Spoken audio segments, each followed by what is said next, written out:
देखो यार, अगर तुम लोग सौरभ स्ट्रिकलैंड के फैन हो तो ये वीडियो तुम्हारे लिए होने वाली है, क्योंकि एईडब्ल्यू के फुल गियर पेपर व्यू के पहले सौरभ स्ट्रिकलैंड पॉसिबली इंजर्ड हो चुके गए। एईडब्ल्यू में माइक बेली का डेब्यू कब होगा, इसको लेकर काफी बड़ी रिपोर्ट आ चुकी है। एईडब्ल्यू में डैन हुसैन के रिटर्न प्लान को लेकर बैक स्टेज से काफी बड़ी अपडेट आ रही है। तो गाइज वहीं एईडब्ल्यू के शो के स्मॉलर अरीना में मूव होने को लेकर एईडब्ल्यू से काफी बड़ी अपडेट आ चुकी है। तो गाइज चलिए बिना किसी देरी के शुरू करते हैं इस वीडियो को। और सबसे पहले बात करेंगे रेसलिंग बिजनेस के one of the biggest free agent Mike Bailey की। वेल गाइस, ये बात तो मैं आपको ऑलरेडी बता चुका हूँ। टीएनए रेसलिंग के अंदर माइक बेली का कॉन्ट्रैक्ट नवंबर के अंदर ओवर हो चुका है और माइक बेली के टीएनए कॉन्ट्रैक्ट ओवर होने के बाद बेली यहाँ पर ऑलरेडी टीएनए रेसलिंग को लीव कर चुके गए। और यही माइक बेली के टीएनए को लीव करने के बाद ऑलरेडी यहाँ पर इस चीज को लेकर रिपोर्ट आ रही है कि माइक बेली यहाँ पर टीएनए के बाद अब एईडब्ल्यू के ऊपर आने वाले गए, क्योंकि ऑलरेडी यहाँ पर 2024 के अंदर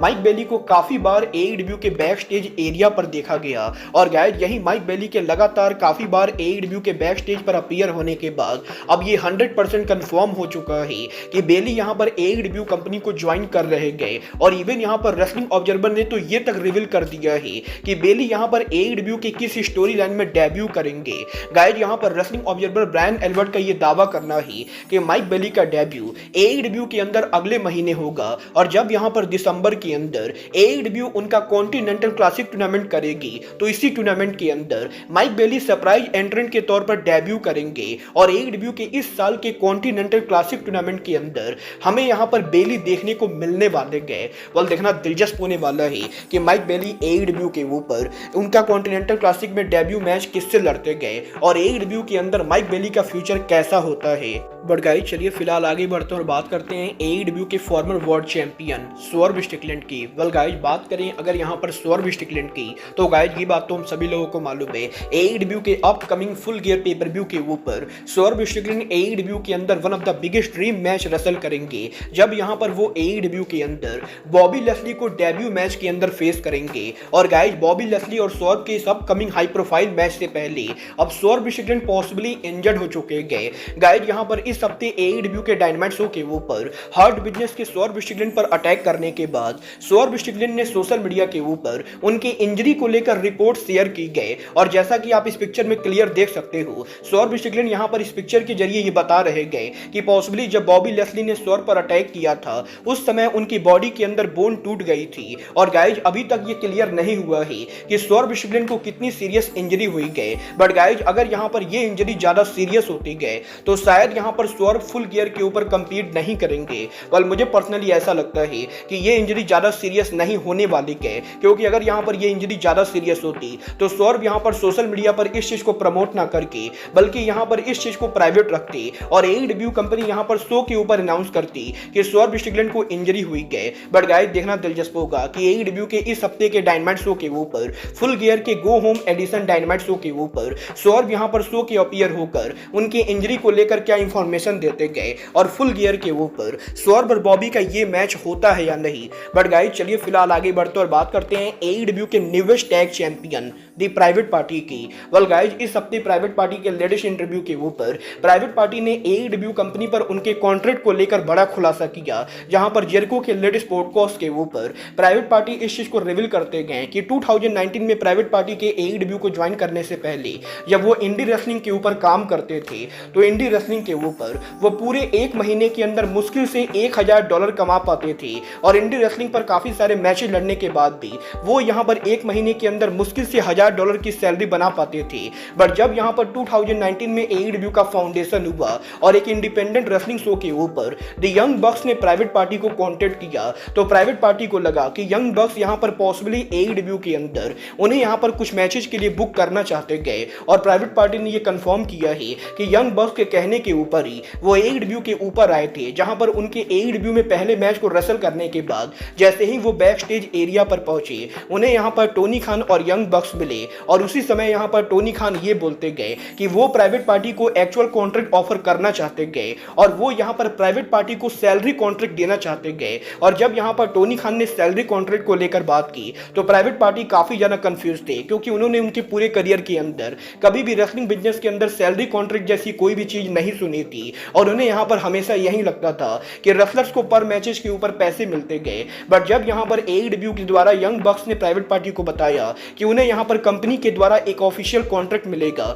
जिस कॉन्ट्रैक्ट के अंदर उन्हें यहाँ पर साल में एक फिक्स सैलरी मिलेगी, तो प्राइवेट पार्टी ये सुनकर काफी ज्यादा हैप्पी हुए। और प्राइवेट पार्टी का कहना है कि आज यहाँ पर वो उनके करियर में जहां भी गए उसका पूरा क्रेडिट यंग बक्स और टोनी खान को जाता है और आज यहाँ पर वो इंडी रेसलिंग के मुकाबले करीबन 50 टाइम ज्यादा पैसे कमा रहे गए और इसके लिए वो यहाँ पर हमेशा यंग बक्स को थैंक यू करेंगे। बट गाइज चलिए फिलहाल आगे बढ़ते और बात करते हैं डैन हुसैन की। वेल गाइज ये बात तो हम सभी लोगों को मालूम है, डैन हुसैन AEW कंपनी के अंदर करंटली काम नहीं कर रहे गए और ये तो मैं आपको ऑलरेडी बता चुका हूँ कि अगले साल जून से अगस्त के बीच में 2025 में डैन हुसैन का कॉन्ट्रैक्ट ओवर होगा। और अब यहाँ पर डैन हुसैन की पॉसिबल रिटर्न सिचुएशन को लेकर बैक स्टेज से काफी बड़ी अपडेट आ रही है। गाइज यहाँ पर इस चीज को लेकर अपडेट आ रही है कि ब्रायन ड्रेसन डैन हुसैन के काफी बड़े फैन थे और जब यहाँ पर ब्रायन AEW के ऊपर रेगुलर काम कर रहे थे उस समय ब्रायन ड्रेसन के द्वारा डैन हुसैन को लाने के लिए काफी सारे क्रिएटिव आइडियाज पिच किए गए, बट वहां पर कोई भी आइडिया सेलेक्ट नहीं हुआ।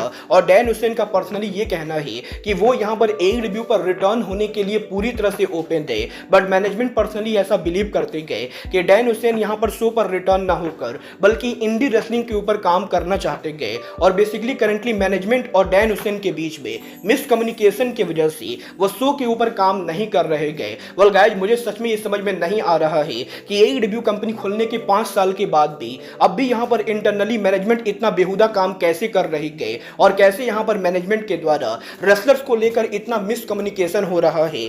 बट गाइज चलिए फिलहाल आगे बढ़ते और बात करते हैं AEW के अपकमिंग स्पेशल शो की। गाइज यहाँ पर ये बात तो हम सभी लोगों को मालूम है, AEW एक साल के अंदर काफी सारे स्पेशल डायनामाइट शोज करते गए जिनमें AEW dynamite grand slam, AEW winter is coming, AEW blood and guts के साथ साथ काफी सारे स्पेशल शो होते गए। और अब यहाँ पर AEW कंपनी 2 और नए स्पेशल शो लेकर आने वाली है, क्योंकि इस हफ्ते AEW के द्वारा AEW कंपनी ने 2 नए ट्रेडमार्क फिल कर दिए हैं, जहां पर AEW कंपनी के द्वारा AEW कंपनी ने dynamite 34th street trademark fill किया है, तो वहीं AEW के द्वारा क्रिसमस कोलिजन ट्रेडमार्क फिल किया गया है। और पॉसिबली AEW कंपनी आने वाले हफ्तों के अंदर हमें यहां पर क्रिसमस के ऊपर स्पेशल कोलिजन शो करती हुई दिखाई देगी जिसका टाइटल क्रिसमस कोलिजन होगा। तो वहीं डायनामाइट के ऊपर हमें यहां पर 34 स्ट्रीट स्पेशल शो देखने को मिलेगा। वो देखना दिलचस्प होगा कि इन दोनों शो के लिए AEW कंपनी कितने टिकट सेल करती गए। बट गाइस जहां तक बात रही टिकट सेल की,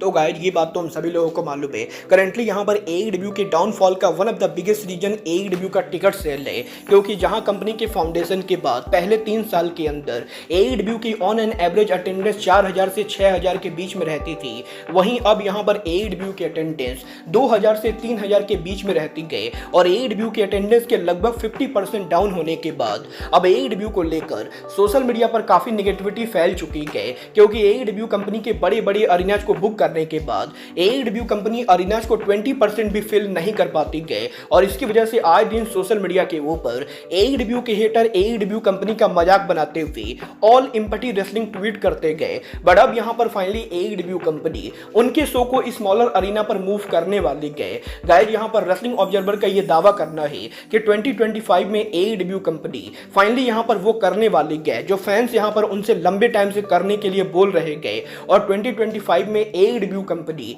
उनके शो को 2024 के मुकाबले छोटे अरीनाज के अंदर बुक करेगी। और गाइस वैसे तो AEW कंपनी को ये करने में काफी प्रॉब्लम होगी, क्योंकि AEW कंपनी के रोस्टर का जो साइज है और AEW के शो को बुक करने के लिए जो लॉजिस्टिक लगते गए वो यहाँ पर स्मॉलर अरीना में फिट होना काफी मुश्किल है। बट फिर भी यहाँ पर AEW कंपनी इंटरनेट पर यहाँ पर फैंस के रिएक्शन को देखते हुए फ्यूचर में 2025 में 2024 के मुकाबले स्मॉलर अरीना को बुक करने वाली गए। और पॉसिबली जब AEW का शो स्मॉलर अरीना में मूव होगा तो AEW के प्रोडक्शन के साथ साथ 100% AEW का सेट डिजाइन भी चेंज होगा, क्योंकि स्मॉलर अरीना में AEW ये सेट डिजाइन नहीं लगा सकते गए। और अब ये देखना दिलचस्प होने वाला है कि अगर यहाँ पर सच में AEW कंपनी 2025 में उनके शो को स्मॉलर अरीना में मूव करते गए तो एग्जैक्टली AEW कंपनी किस कैपेसिटी वाले अरीना को बुक करते गए और AEW के सेट डिजाइन प्रोडक्शन में क्या कुछ चेंजेस आते गए। वाल आपको क्या लगता है, टोनी खान का शोज को स्मॉलर अरीना में मूव करना स्मार्ट डिसीजन है या नहीं?